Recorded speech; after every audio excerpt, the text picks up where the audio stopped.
La première réponse, ce sera pour les citoyennes et les citoyens de reconquérir une émotion qui pour moi est fort démocratique, c'est la colère. Il y a une citation qui est passée inaperçue, mais que moi je trouve absolument fabuleuse, c'est celle de Marlène Schiappa, dans une émission qui n'est pas du tout politique, Les Traîtres. Elle décrit ce qu'elle faisait quand elle était femme politique. Il faut que je passe en mode robot, débat, self-control, réponds jamais, réponds à rien, embrouillé, etc. Quand elle dit ça, elle est ministre, elle parle du peuple français, elle parle de chacune d'entre nous. Comment pouvons-nous décider de notre avenir en commun si on n'est plus capable de déterminer ce que font les gens qui prennent des décisions en notre nom? Est-ce qu'ils disent parfois la vérité? Est-ce que ça arrive? Encore heureux. Encore heureux, mais s'ils la disent pas, est-ce qu'il y a une raison pour laquelle ils la disent pas? Peut-être est-ce qu'on est prêt à entendre la vérité? Je crois que vous avez parlé très récemment de ce sondage Cevipof qui s'intéresse aux préoccupations des Français.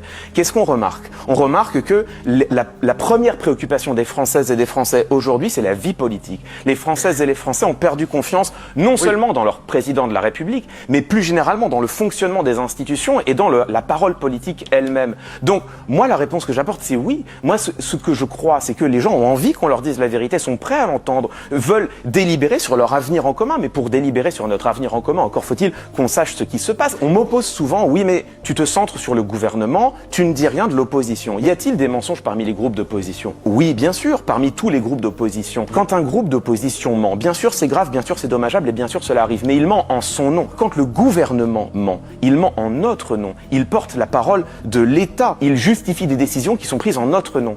Et ce que je décris dans ce livre, c'est l'idée que quand c'est le gouvernement dont la parole se laisse gorger par le mensonge, l'idéal démocratique lui-même s'affaisse. C'est comme si nous sortions de la démocratie sans encore basculer dans une forme d'autoritarisme ou de totalitarisme. Et cet entre-deux sombre mais dommageable, j'ai tenté de le façonner, de l'encapsuler en un concept, et c'est le concept de logocratie. Comment on combat la logocratie si, quand on montre qu'ils ont menti, ils rementent en disant pas du tout, on n'a rien dit, et qu'ils rajoutent du mensonge sur du mensonge sur du mensonge? Comment on peut faire? Je pense que la réponse, elle est émotionnelle. Je pense que nous devons apprendre à reconquérir notre indignation. Je pense que on accepte de vivre dans un quotidien ouaté où on a fini par se dire, oh finalement ils mentent tous, et c'est pas si grave. Si, c'est grave.